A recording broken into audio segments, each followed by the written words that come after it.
about noon, and darkness came over the whole land until about 3 in the afternoon, for the sun had stopped shining, and the curtain of the temple was torn in two. Jesus called out with a loud voice, "Father, into your hands I commit my spirit." When he had said this, he breathed his last. The centurion, seeing what had happened, praised God and said, "Surely this was a righteous man."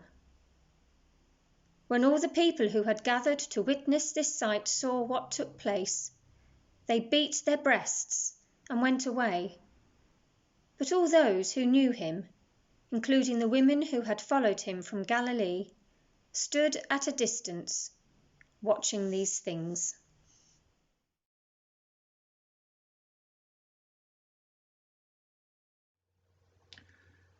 This was a time of desolation. Jesus dies alone, separated from his loved ones. This was a scene of desolation. About noon, darkness came over the whole land until 3 in the afternoon, for the sun stopped shining. The unimaginable and incomprehensible was happening. The light of the world was leaving it. The author of life was being put to death. In this time of desolation, Jesus remained faithful. He maintained his devotion and obedience to his Father to the very end.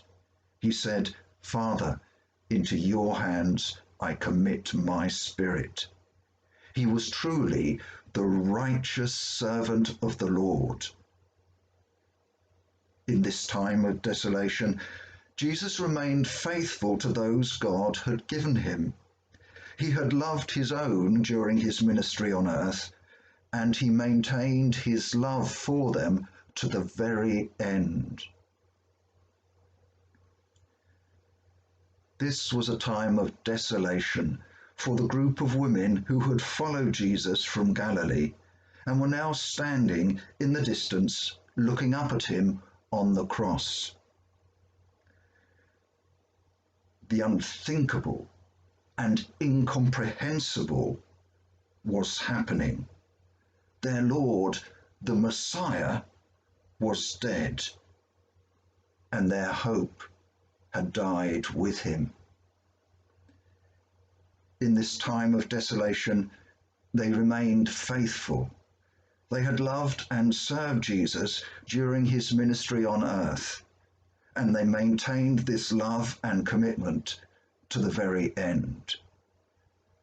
There was one last thing they could do for their beloved Lord.